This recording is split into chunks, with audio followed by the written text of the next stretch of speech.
injiinara meeqa doktora meeqatu waa'ee dhimma oromummaa ofii dagate rakkina mataa ofii qonqo mataa ofii kan irra darbuu qabee saba ofii gargaarsaa jira. Bara durii irraa kaasee hamma dhufee argitee mootummaa badhaadhinaa kanii bulchuu Abiyyi Ahmadiin hoogganamu kana ga'utti Oromoo gabroomsaa ture malee Oromootu Oromoo irraa ajjechaa ture malee diinni Oromoo irraa ajjatee hin beeku. Kanaaf argitee baruma Minilik fakkeenya yoo fudhanne lafee Oromummaan cabsanii kan jedhu Minilikiin dubbachaa ture.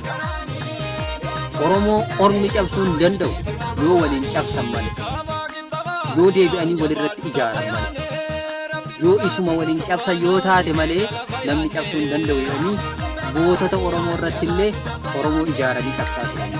Akka fakkeenyaatti yoo walii kaafne Abishee Garbaa irratti qadiidaa wannabee ijaaraniitu Abishee Garbaa kiyyeeffatanii.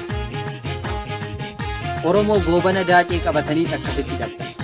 Kanaaf kallattiilee ittiin nu barbaachisu, Oromummaa keenyatti nu deebisu, of ta'uutti nu deebisu, dhimma sabboonummaa keenya, Oromummaan keenya, maalummaa keenya, dhiiga keenya yoo waliin waltaane Oromummaa qabaachuu dandeenya.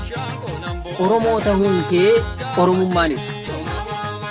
Oromoo ta'uun kee dhiiga yoo ta'e yoo argite dhiigummaa keessaniif fira keessaniif nama taatee namummaa mulqamuu baattee saba keessanaaf hojjette yoo taate malee Oromoo ta'uu hin dandeessu. Oromoo yoo taates Oromummaa qabaachuu hin dandeessu.